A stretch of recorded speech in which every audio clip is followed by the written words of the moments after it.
नमस्कार दोस्तों, स्वागत है आपका हमारे इस चैनल ज्ञान इन हिंदी पर। अगर आप महाशिवरात्रि के दिन यह उपाय कर लेते हैं तो यकीनन आप पर मां लक्ष्मी और महादेव की असीम कृपा होगी और आप धनवान बन जाओगे।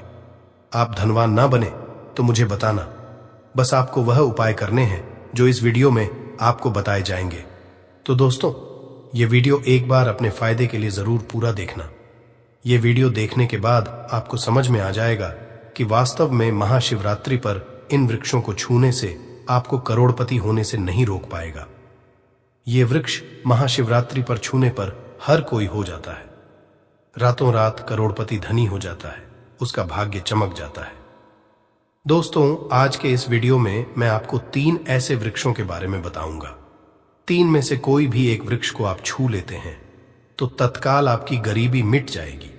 इसमें आपको एक भोग भी चढ़ा करके आना है। मैं सारी जानकारी आपको एक वीडियो में दोस्तों, हमारे हिंदू धर्म में पेड़ को देवी देवता मान करके, पेड़ पौधों को देख स्वरूप मान करके हम इनकी पूजा करते हैं। पर विज्ञान भी कहता है कि पेड़ पौधे मनुष्य को फ्री में प्राणवायु प्रदान करते हैं। बिल्कुल ही पेड़ पौधे हमें फ्री में प्राणवायु प्रदान करते हैं। पेड़ पौधे हमें ऑक्सीजन देते हैं एवं हमारे द्वारा निकाले जाने वाले कार्बन डाइऑक्साइड एवं अशुद्ध वायु हमसे लेते हैं। मनुष्य को शुद्ध ऑक्सीजन प्रदान करते हैं। पेड़ पौधे धूप में तपते हैं एवं मनुष्य को शीतल छाया प्रदान करता है। पेड़ पौधे हमें कई तरह के फल फूल एवं जलाने के लिए लकड़ी भी प्रदान करते हैं। तो हमारे शास्त्रों में पेड़ पौधों को बहुत गुणकारी कहे गए हैं।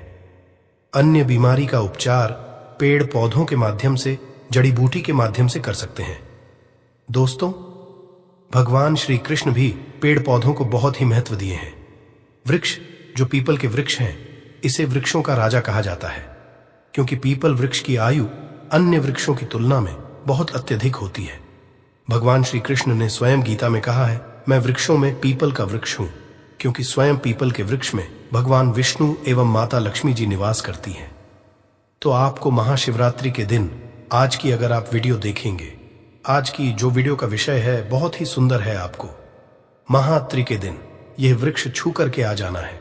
आपकी गरीबी, रोग, दोष एवं समस्त विकार समाप्त हो जाएंगे। दोस्तों, हमारे धर्म में ऐसे अनेक वृक्ष हैं जो कल्याणकारी एवं मंगलकारी कहे गए हैं। ये वृक्ष मनुष्य के सभी तरह के कष्टों को दूर करते हैं, परेशानी को दूर करते हैं और दूर करने में समर्थवान भी है। तो आज की वीडियो में मैं ऐसे 3 पवित्र वृक्षों के बारे में बताऊंगा जिसको आपको महाशिवरात्रि दिन शाम के समय में छू करके आ जाना होता है, और साथ में आपको एक कपूर और आपको एक लौंग रखना है। मैं यही जानकारी नवरात्रि के समय में बताया था, परंतु नवरात्रि के समय में मैंने आपको टोटके नहीं बताए थे। मैं टोटके ऐसे बता रहा हूं कि इसी के साथ में आपको एक कपूर और एक लौंग वहां पर रखकर जाना है और इस वृक्ष के नीचे जलाना भी है। और मैं आप लोगों को इस वृक्ष को भोग के लिए, अर्थात वृक्ष को आप अपनी समस्या बोलेंगे, छूते ही आपकी गरीबी मिटेगी। बहुत अच्छी जानकारी है। और आपको भोग स्वरूप इसमें क्या लगाना है वह भी मैं जानकारी इस वीडियो में भी देखिए। अगर आप कठिन मेहनत करने के बाद भी एक दिन में 200 से 100 रुपए कमा रहे और वही एक मानव कम मेहनत करके 2000 रुपए कमा रहा है, तो कौन सा अच्छा है? 2000 कमाने वाला, 2000 रुपए कमाने वाला मानव कई तरह के उपाय करके सारी चीजों को, पैसों को तेजी से खींचने का काम करता है। दोस्तों देखिए, मैं अपने चैनल के माध्यम से आप सभी लोगों को अच्छी अच्छी जानकारी इसीलिए सिखाता हूं। कई लोग हमें कमेंट करके पूछते हैं, गुरुजी हमें एक वक्त की सही तरीके से रोजी रोटी नसीब नहीं हो पाती। हमारे पड़ोसी जो लाखों रुपए कमा रहे हो, क्या इसमें हमारे भाग्य की गलती है? देखिए, भाग्य को आप मेहनत के द्वारा दूर कर सकते हैं, परंतु पूर्व के समय में हमारे द्वारा किसी भी तरह की अनहोनी हो गई होती है या किसी भी तरह की हमारी कुंडली में दोष लग गया हो, तो उसे दूर करने का काम करते हैं ये पेड़ पौधे। दोस्तों, ये पेड़ पौधे जितने भी होते हैं, ये अगर महाशिवरात्रि के दिन इन 3 वृक्षों में से अगर आप इसे जा करके छू लेते हैं, तो आपके जीवन में जो दोष लगे हैं, आपके जीवन में किसी भी तरह का आपको श्राप लगा है, हाय लगा है, बद्दुआ लगी है, तो ये पेड़ पौधे अपने अंदर में खींच लेते हैं ये अपने अंदर खींच करके अपनी डाली को आपकी बद्दुआ के कारण अपनी छोटी सी डाली को तोड़ देते हैं, यानी कि इनकी छोटी सी डाली सूख जाती है। और आपकी बद्दुआ के कारण जो सामने वाले ने आपको बद्दुआ दी थी और आप इसे छू करके आते हैं इन वृक्षों को, तो आपकी बद्दुआ इन वृक्षों में चली जाती है, इनकी एक डाली सूख जाती है। आप देख लेना और आप खुद देखना, वृक्ष को छूते ही बिल्कुल ही महाशिवरात्रि पर आपके जीवन में ऐसा परिवर्तन आएगा कि उसी टाइम से आपके काम बनना शुरू हो जाएंगे। तो चलिए मैं आप लोगों को वृक्षों के बारे में बता दूं। मैं पहले वाली वीडियो में भी बता चुका हूं कि नवरात्रि के समय में ये जो परिजात का वृक्ष होता है बहुत ही उत्तम वृक्ष समझा जाता है। परिजात का वृक्ष समुद्र मंथन से उत्पन्न हुआ था। आप सभी दर्शकों को यह जरूर पता, और ये देवराज इंद्र के नंदन वन में स्थापित किया गया था। ये जो देवराज इंद्र के जो नंदन वन है, समझा जाता है स्वर्ग में वहां पर स्थापित करके रखे गए थे परिजात वृक्ष। भगवान श्री कृष्ण ने मानव जाति के जन्म कल्याण के लिए धरती लोक पर लाए थे। अगर किसी को हिंदू भाइयों को इनके बारे में जरूर पता होगा। सत्यभामा की कथा पढ़ी है तो जानकारी मिल सकती है।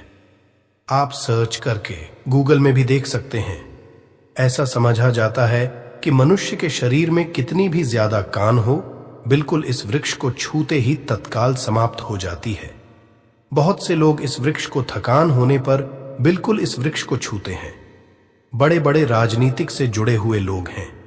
हमारे चैनल में बहुत से लोग राजनीतिक क्षेत्र से जुड़े हुए हैं, धर्म क्षेत्र से जुड़े हुए हैं। वे सभी लोग हमें जानकारी साझा भी करते हैं। दोस्तों, इस वृक्ष के नीचे ध्यान से सुनिएगा। इस वृक्ष के नीचे आपको महाशिवरात्रि के दिन जाना है और आपको घी का यहां पर दीपक जलाना है। अगर आप घी का जलाने में सामर्थ्य नहीं है तो कोई बात नहीं, आप कोई भी तेल का दीपक जला सकते हैं। सरसों के तेल का दीपक जला सकते हैं। एवं आपको करना क्या है, एक लौंग रखना है और एक कपूर रखना है, और आपको मनोकामना बोला है कि हे वृक्षराज, आप हमारी यह मनोकामना करें। आप मनोकामना वहां पर बोल देना, मैं यहां पर आपको नहीं कहूंगा। और इस वृक्ष को आपको छूना है, और छूने के बाद इस वृक्ष को, परिजात का वृक्ष को मक्खन का भोग लगाना है। पारिजात के वृक्ष पर स्वयं भगवान विष्णु जी, माता लक्ष्मी जी निवास करते हैं। शास्त्रों के अनुसार भगवान कृष्ण के ये स्वरूप कहे गए हैं, क्योंकि भगवान कृष्ण ने मानव जाति के कल्याण के लिए पारिजात के वृक्ष को नंदन वन से लाए थे। तो इसे छूते ही अगर आपके जीवन में किसी भी तरह की हाय लगी हो, बद्दुआ लगी हो, किसी की बुरी नजर लगी हो, जिसके कारण आपके बंद किस्मत के ताले खुल रहे हैं और आप चाहते हैं कि आपके बंद किस्मत के ताले खुल जाएं, आपकी हाय बद्दुआ कट जाए, शनि दोष लगा हुआ है, कट जाए, तो एक वृक्ष को छुए और आपको अपनी प्रार्थना बोलनी है कि हमारी हाय बद्दुआ एवं शनि दोष को मिटाए, हमारी गरीबी को मिटाए। इस तरह से छूते हुए आपको प्रार्थना करना है, और एक लौंग और आपको एक कपूर तो जलाना ही है, और उसके ऊपर में एक लौंग डाल देना और आपको मक्खन का भोग इसे लगा देना है। आप उसे देखना, टाइम से आपका शरीर हल्का लगना शुरू हो जाएगा और आपकी हाय बद्दुआ मिट जाएगी। अब आप में से अधिकतर लोग बोलेंगे कि गुरुजी, हमारे घर के आसपास कोई परिजात का वृक्ष नहीं है, तो हम क्या करें? तो चलिए मैं दूसरा वृक्ष बताता हूं। तो दूसरे वृक्ष में है गूलर का वृक्ष। गूलर के वृक्ष को यहां पर मैं क्योंकि इतना उत्तम बताता हूं, क्योंकि गूलर के वृक्ष को स्वयं भगवान नरसिंह देव का वरदान हासिल है। क्योंकि गूलर के वृक्ष को नरसिंह देव ने स्वर्ण वरदान दिया है कि आपके वृक्ष पर, हे वृक्षराज, मैं और आपकी जो माता लक्ष्मी है, हम आपके वृक्ष पर निवास करेंगे। और ऐसा भी कहा जाता है कि गूलर के वृक्ष के पास थे अगर मुर्दे को ले जाया जाए तो उसे सारे पुण्य को यह वृक्ष खींच लेता है। आप में से बहुत सारे लोगों को लोक कथा जरूर पता होगा। तो गूलर के वृक्ष को भगवान नरसिंह देव ने बहुत सारा वरदान दिया है कि आप लोगों के भी हरेंगे। आपको करना क्या है कि महाशिवरात्रि के दिन शाम को गूलर के वृक्ष के पास जाना है। आप घी का दीपक जला सकते हैं, सामर्थ्य नहीं है तो आप सरसों के तेल का दीपक भी जला सकते हैं, तिल का तेल का दीपक भी जला सकते हैं। तिल के तेल का दीपक वैसे गूलर के वृक्ष के नीचे जलाया जाता है तो इसे बहुत ही शुभ समझा जाता है। आपको जलाना है, और आपको एक कपूर और एक आपको जैसे राखी है, लौंग को जलाना है। जैसे अभी मैंने पहले भी बताया इसी तरह से जलाना है और इसे छू करके प्रार्थना करना है। हे गूलर, हे वृक्षराज, हम आपसे प्रार्थना करते हैं। आपके वृक्ष पर स्वयं भगवान नरसिंह देव तथा माता लक्ष्मी जी विराजित हैं। हम प्रार्थना कर रहे हैं कि हमारी गरीबी, हमारी परेशानी, या जो किसी की हमें हाय लगी है, बद्दुआ लगी है, किसी की बुरी नजर लगी है, हमारे घर में किसी को नजर दोष लगा है, सारे दोषों को समाप्त कर दीजिए। आप अपने अंदर समाहित कर लीजिए, खींच लीजिए। इस तरह से आपको प्रार्थना करना है और गूलर के वृक्ष को आपको बताशे का भोग लगाना है। बताशे आपको समर्पित कर देने हैं और उसी दिन आपको 5 गूलर के फल लाना है। महाशिवरात्रि के दिन ऐसा समझा जाता है कि जो मानव लाल कलर की चुनरी में बोलर के पके हुए फल को लाते हैं, बांध करके और इसे पूजा करने के बाद और इसे धन पेटी में रखते हैं, तो ऐसा समझा जाता है आजीवन ऐसे मानव के जीवन में, ऐसे मानव के घर में धन दौलत की कमी कभी नहीं होती। गूलर के वृक्ष को साक्षात माता लक्ष्मी के स्वरूप कहे गए हैं। गूलर के वृक्ष पर माता लक्ष्मी नरसिंह देव विराजमान रहते हैं। तो आपको यही काम करना है। आपको प्रार्थना बोलते हुए आपको इसे छूना है और जो मैं प्रक्रिया बता रहा हूं वही प्रक्रिया करना है। 5 इसके फल जरूर ले आना और लाकर के महाशिवरात्रि के दिन पूजा पाठ करने के बाद आपको इसे अपने धन स्थान में जरूर रखना है। आजीवन आपके जीवन में धन की कमी कभी नहीं होगी दोस्तों। चलिए मैं आप लोगों को इसके बाद तीसरा पौधा बता देता हूं। तीसरा पौधा है बेल का वृक्ष। मैं आप लोगों को कई बार कई कथा में बता चुका हूं कि ये जो बेल के वृक्ष हैं माता पार्वती के स्वरूप कहे गए हैं। तो ये वृक्ष माता पार्वती के पसीने से उत्पन्न हुए हैं। स्कंद पुराण में बहुत ही स्पष्ट तरीके से बताया गया है। इसके पत्ते में शिव और डाली में पार्वती, जड़ में ब्रह्मा एवं तन में विष्णु जी स्वयं रहते हैं। संध्या काल में ऐसा जाता है कि शिव मंदिर के समीप में जो बेल के वृक्ष हैं, इसके नीचे में अगर कोई भी मानव अगर महाशिवरात्रि के दिन संध्या काल में, इसे वैसे तो डेली जलाना चाहिए, परंतु अगर 1 जनवरी के दिन संध्या काल में अगर भगवान शंकर जी का कोई विशेष मंदिर है तो उसके किनारे में जो कोई बेल का वृक्ष हो, वहां पे बिल्कुल आप ये घी का दीपक जला दीजिए। इसे बहुत ही उत्तम कहा गया है। वैसे अगर आप घी का दीपक जलाते हैं तो आपको धन आरण एवं परम शिव भक्त भक्ति होती है दोस्तों। इस वृक्ष को छूने से पाप तत्काल नष्ट हो जाती है। कैसा भी आपके जीवन में पाप हो, दूर हो जाते हैं। तो आपको करना क्या है? देखिए, जो बेल के वृक्ष है इसे बहुत ही उत्तम कहे गए हैं। माता लक्ष्मी को भी बेल के वृक्ष का अवतार लेना पड़ा था। एक कथा के अनुसार, इसके बारे में मैं एक कथा भी बता दूंगा कि क्यों माता लक्ष्मी को बेल के रूप में बेल के वृक्ष में अवतरित होना पड़ा था। मैं इसके बारे में भी एक कथा भी आपको बता दूंगा। तो आपको एक दिन के नीचे हो सके तो घी का दीपक जरूर जलाएगा। का दीपक बहुत ही उत्तम कहे गए हैं। अन्य वृक्षों को जैसे आपने मक्खन चढ़ाया, बताशे का भोग लगाया, बेल के वृक्ष को माता पार्वती तथा भगवान शंकर के स्वरूप ही कहेंगे। बैल के जो वृक्ष की जड़ होती है, इसके जो मूल भाग होते हैं, इसमें समस्त तीर्थ आकर के निवास करते हैं। इसीलिए सावन के महीने में कहा जाता है, जो लोग अगर तीर्थ धाम नहीं जा सकते, तीर्थों के दर्शन नहीं कर पाते, तो ऐसे बेल वृक्ष के नीचे में 1 महीने तक घी का दीपक जला लेते हैं, तो संपूर्ण जितने भी तीर्थ होते हैं, इसके घूमने का बराबर पुण्य की हासिली होती है। मैं इसीलिए सारी जानकारी, गुप्त रहस्य जानकारी बताता हूं, जिससे आप सभी दर्शकों को कल्याण, आप सभी दर्शकों का बिल्कुल आध्यात्मिक उन्नति हो। सभी को धन की जरूरत नहीं होती, किसी को पुण्य की हासिली की जरूरत होती है। कोई आध्यात्मिक उन्नति करना चाहते, इसीलिए इस तरह के छोटे छोटे गुण भरे रहस्य जानकारी वीडियो बता देता हूं दोस्तों। अब करना क्या है?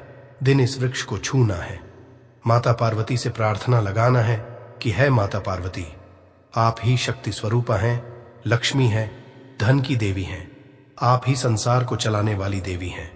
इस तरह से प्रार्थना करते हुए इस वृक्ष को छूना है और बोलना है, मेरी गरीबी मिटाएं माता, मेरी निर्धनता को मिटाएं, मेरे जीवन में चल रही परेशानियां, सारी परेशानियों को दूर करें। इस तरह प्रार्थना करते हुए आपको एक कपूर और एक लौंग को भी जला देना है और एक काम जरूर करना है। जलाने के बाद इस वृक्ष को आपको बोलना है कि मैं भोग स्वरूप आपको धतूरे के पत्ते एवं धतूरे के फल समर्पित करूं। आप स्वीकार करें। दोस्तों, इस वृक्ष के जड़ के नीचे में भी आपको धतूरे के फल एवं पुष्प को पुष्प है तो पुष्प भी रख सकते हैं, फिर पत्ते रख दीजिए। और अब वृक्ष को छूना है प्रार्थना करते हुए कि हमारी गरीबी मिटाए, हमारी निर्धनता मिटाए। दोस्तों, बिल्कुल ही आपके जीवन में कभी गरीबी नहीं आएगी। और एक प्रार्थना जरूर करना है। किसी की हाय लग गई हो, बद्दुआ लग गई हो, किसी का दोष लगा हो जिसके कारण हमारी आध्यात्मिक उन्नति नहीं हो पा रही हो, तो आप जो है हाय बदुआ किसी का दोष लगा हो उसे तुरंत दूर करें।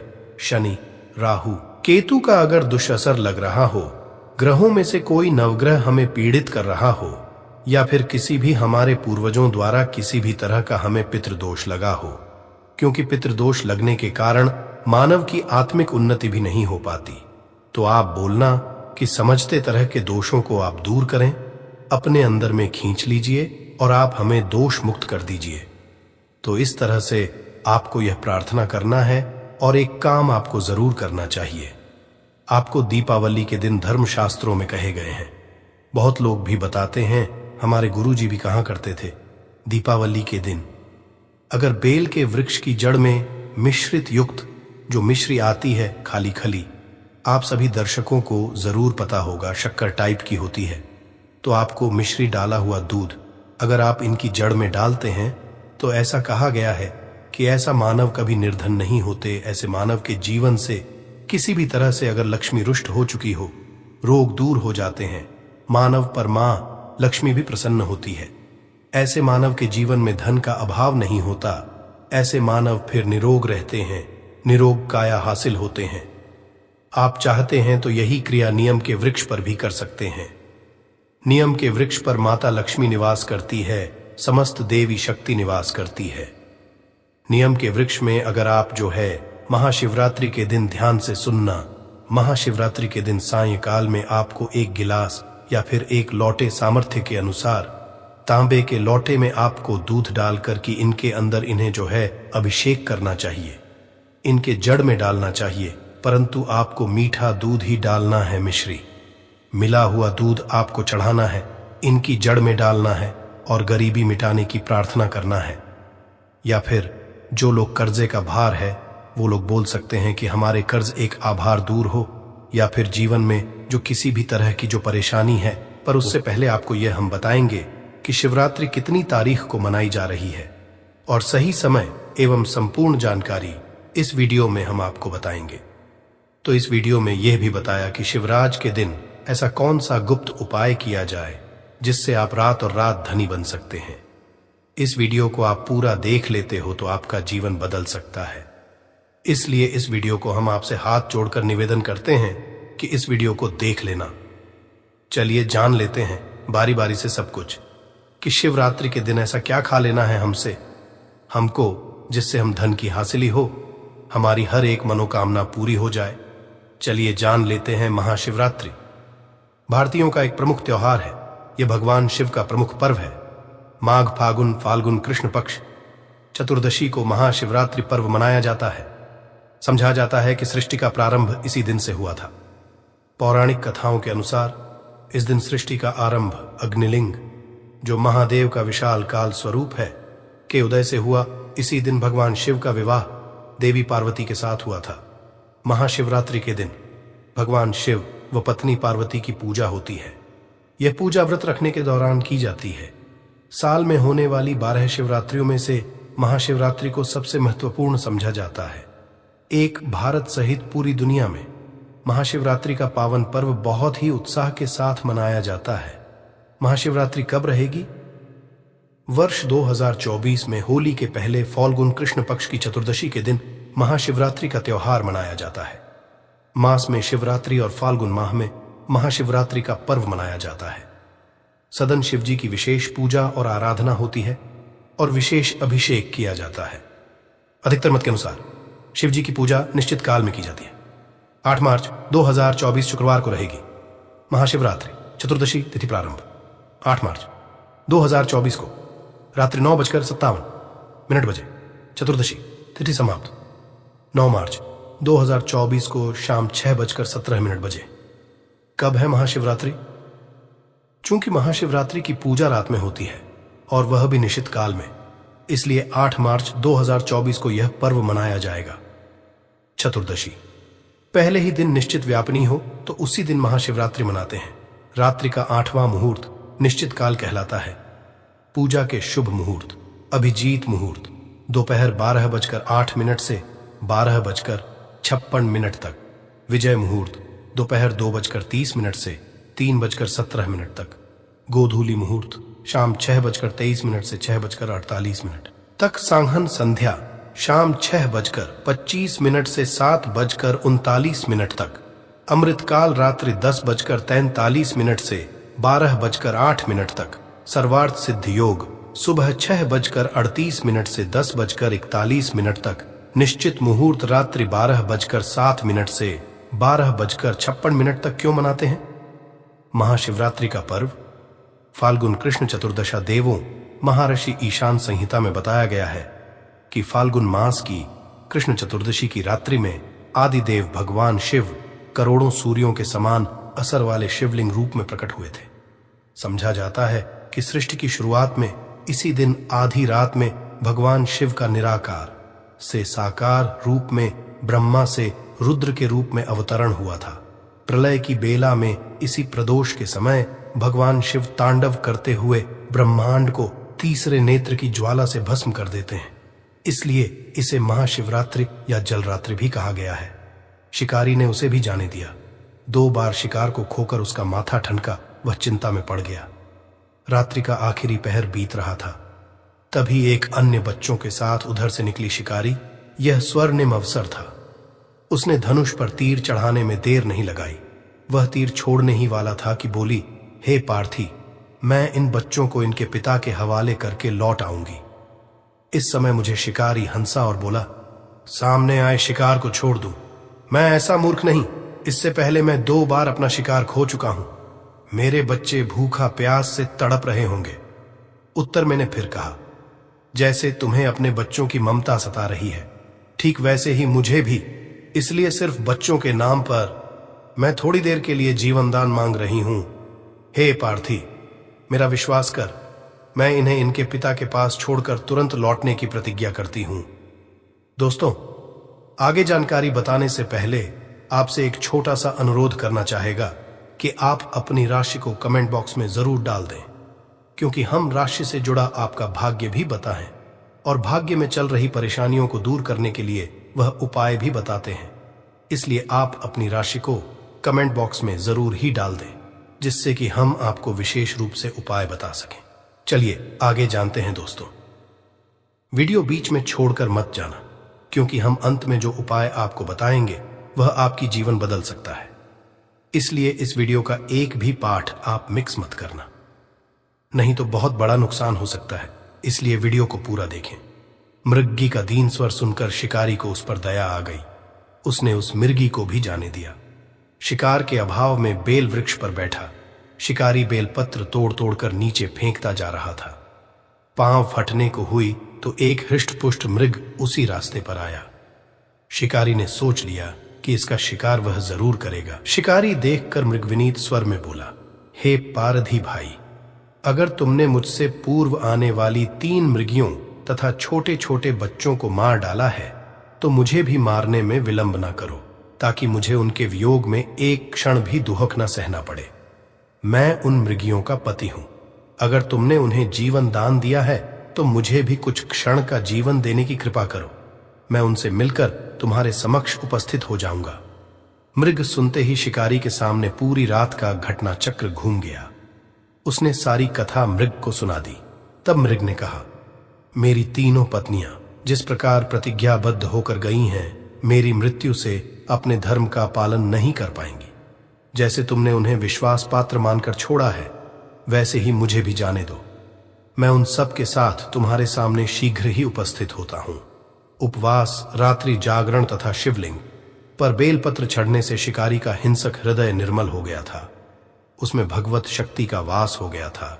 धनुष तथा बाण उसके हाथ से सहज ही छूट गया। भगवान शिव की अनुकंपा से उसका हिंसक हृदय कार्मिक भावों से भर गया। वह अपने अतीत के कर्मों को याद करके पश्चाताप की ज्वाला में जलने लगा। थोड़ी ही देर बाद वह मृग सपरिवार शिकारी के समक्ष उपस्थित हो गया ताकि वह उनका शिकार कर सके। किंतु जंगली पशुओं की ऐसी सत्यता, सात्विकता एवं सामूहिक प्रेम भावना देखकर शिकारी को बड़ी ग्लानि हुई। उसके से आंसुओं की झड़ी लग गई। उस मृग परिवार को न मारकर शिकारी ने अपने कठोर हृदय को जीव हिंसा से हटा सदा के लिए कोमल एवं दयालु बना लिया। देवलोक से समस्त देव समाज भी इस घटना को देख रहे थे। घटना की परिणति होते ही देवी देवताओं ने पुष्प वर्षा की। तब शिकारी तथा मृग परिवार मोक्ष को हासिल हुए। इस अवसर पर भगवान शिव का अभिषेक अनेकों प्रकार से किया जाता है। जलाभिषेक जल से और दुग्धाभिषेक दूध से। बहुत जल्दी सुबह सुबह भगवान शिव के मंदिरों पर भक्तों, जवान और बूढ़ों का तांता लग जाता है। वे सभी पारंपरिक शिवलिंग पूजा करने के लिए जाते हैं और भगवान से प्रार्थना करते हैं। भक्त सूर्योदय के समय पवित्र स्थानों पर स्नान करते हैं, जैसे गंगा या खजुराहों के शिव सागर में या किसी अन्य पवित्र जल स्रोत में। यह के अनुष्ठान है जो सभी हिंदू त्योहारों का एक महत्वपूर्ण हिस्सा है। पवित्र स्नान के बाद स्वच्छ वस्त्र पहने जाते हैं। भक्त शिवलिंग स्नान करने के लिए मंदिर में पानी का बर्तन ले जाते हैं। महिलाओं और पुरुषों दोनों सूर्य, विष्णु और शिव की प्रार्थना करते हैं। मंदिरों में घंटी और शंकर जी की जय ध्वनि गूंजती है। भक्त शिवलिंग की 3 या 7 बार परिक्रमा करते हैं और फिर शिवलिंग पर पानी या दूध भी डालते हैं। हालांकि इन सभी अनुष्ठान का वर्णन हमारे पवित्र शास्त्रों में कहीं पर भी नहीं है, जिससे यह शास्त्रानुकूल साधना नहीं है। शिव पुराण के अनुसार महाशिवरात्रि पूजा में 6 वस्तुओं को जरूर शामिल करना चाहिए। शिवलिंग का पानी, दूध और शहद के साथ अभिषेक, बेर या बेल के पत्ते जो आत्मा की शुद्धि का प्रतिनिधित्व करते हैं, सिंदूर का पेस्ट स्नान के बाद शिवलिंग को लगाया जाता है, पुण्य का प्रतिनिधित्व करता है, फल जो दीर्घायु और इच्छाओं की संतुष्टि को दर्शाते हैं, जलती धूप, धन, उपज, अनाज, दीपक जो ज्ञान की हासिली के लिए अनुकूल है, और पान के पत्ते जो सांसारिक सुखों के साथ संतोष अंकन करते हैं। 10 अभिषेक में निम्न वस्तुओं का उपाय नहीं किया जाता है: तुलसी के पत्ते, हल्दी, चंपा और केतकी के फूल। 11 भगवान शिव की अन्य पारंपरिक पूजा संपादित करें। मुख्य लेख ज्योतिर्लिंग। 12 ज्योतिर्लिंग प्रकाश के लिंग जो पूजा भगवान शिव के पवित्र धार्मिक स्थल और केंद्र हैं। वे स्वयंभू के रूप में जाने जाते हैं, जिसका अर्थ है स्वयं उत्पन्न। 12 स्थानों पर 12 ज्योतिर्लिंग स्थापित हैं। 1 सोमनाथ, यह शिवलिंग गुजरात के काठियावाड़ में स्थापित है। 2 श्री शैल मल्लिकार्जुन, मद्रास में कृष्णा नदी के किनारे पर्वत पर स्थापित है। श्री शैल मल्लिकार्जुन शिवलिंग। 3 महाकाल, उज्जैन के अवंती नगर में स्थापित। महाकालेश्वर शिवलिंग जहां शिवजी ने दैत्यों का नाश किया था। चारेश्वर मध्य प्रदेश के धार्मिक स्थल ओंकारेश्वर में नर्मदा तट पर पर्वतराज विंध्य की कठोर तपस्या से खुश होकर वरदाने देने हुए यहां प्रकट हुए थे। शिवजी जहां मंगलेश्वर ज्योतिर्लिंग स्थापित हो गया। 5 नागेश्वर, गुजरात के द्वारका धाम के निकट स्थापित नागेश्वर ज्योतिर्लिंग। 6 झारखंड के बैद्यनाथ धाम में स्थापित शिवलिंग। 7 भीमशंकर, महाराष्ट्र की भीमा नदी के किनारे स्थापित भीमशंकर ज्योतिर्लिंग। 8 त्रिंबकेश्वर, नाशिक महाराष्ट्र से 25 किलोमीटर दूर त्रिंबकेश्वर में स्थापित ज्योतिर्लिंग। 9 कृष्णेश्वर, महाराष्ट्र के औरंगाबाद जिले में एलोरा गुफा के समीप विशाल गांव में स्थापित विष्णेश्वर ज्योतिर्लिंग। 10 केदारनाथ, हिमालय का दुर्गम केदारनाथ ज्योतिर्लिंग, हरिद्वार 150 पर मील दूरी पर स्थित है। 11 काशी विश्वनाथ, बनारस के काशी विश्वनाथ मंदिर में स्थापित विश्वनाथ ज्योतिर्लिंग। 12 रामेश्वरम, त्रिचनापल्ली, मद्रास समुद्र तट पर भगवान श्री राम द्वारा स्थापित रामेश्वरम ज्योतिर्लिंग। चलिए दोस्तों, अब जान लेते हैं ऐसी कौन सी उपाय किए जाए महाशिवरात्रि के दिन जिससे हमें लाभ ही लाभ हो और हमारे जीवन में चल रही समस्याओं या आपकी जो मनोकामना है उसे पूर्ण करने का महोपाय अब हम आपको बताने जा रहे हैं। इसी दिन भगवान शिव अर्धरात्रि में ब्रह्मा जी के अंश से लिंग रूप में प्रकट हुए थे। कई जगहों पर मान्यता है कि इसी दिन भोलेनाथ का गौरा माता से विवाह हुआ था। इस दिन विधि विधान से भगवान भोलेनाथ का पूजा अर्चन किया जाए तो सभी मनोकामनाएं पूर्ण होती हैं। शिवरात्रि पर घर में पारद के शिवलिंग की स्थापना योग्य ब्राह्मण से सलाह कर स्थापना कर प्रतिदिन पूजन कर सकते हैं। आमदनी बढ़ने के योग्य बनते हैं। शिवरात्रि पर गरीबों को भोजन कराएं, इससे घर में कभी अन्न की कमी नहीं होगी और पितरों की आत्मा को शांति मिलेगी। पानी में काले तिल मिलाकर शिवलिंग का अभिषेक करें। शिवाय मंत्र का जप करें, इससे मन को शांति मिलेगी। शिवरात्रि के दिन आटे से 11 शिवलिंग बनाएं व 11 बार इनका जलाभिषेक करें, इससे संतान हासिली के योग बनते हैं। शिवलिंग का 101 बार जलाभिषेक करें, साथ ही मंत्र का जप करते रहें, इससे बीमारी ठीक होने में लाभ मिलता है। पर 21 बेल व पत्रों पर चंदन से नम शिवाय लिखकर शिवलिंग पर चढ़ाएं, इससे इच्छाएं पूरी हो सकती हैं। शिवरात्रि पर नंदी बैल को हरा चारा खिलाएं, इससे जीवन में सुख समृद्धि आएगी और परेशानियों का अंत होगा। शिवरात्रि पर भगवान शिव को तिल जौ चढ़ाएं। तिल चढ़ाने से पापों का नाश, जौ चढ़ाने से सुख में वृद्धि होती है। विवाह में अड़चन आ रही है तो शिवरात्रि के दिन शिवलिंग पर केसर मिलाकर दूध चढ़ाएं, जल्दी ही विवाह हो सकता है। मछलियों को आटे की गोलियां खिलाएं।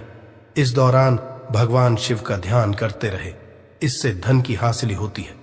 महाशिवरात्रि 2024 महाशिवरात्रि का त्योहार भगवान शिव को समर्पित है। शिव पुराण के अनुसार महाशिवरात्रि की रात बहुत ही खास होती है। महाशिवरात्रि की रात को कुछ विशेष उपाय को बड़ा ही कारगर समझा जाता है, जो कहते हैं कि ये उपाय करने से जीवन के सारे संकट दूर हो सकते हैं और मनोवांछित फल की हासिली हो सकती है। आइए आज आपको बताते हैं कि महाशिवरात्रि की रात 5 कौन से चमत्कारी उपाय करने चाहिए शिवलिंग की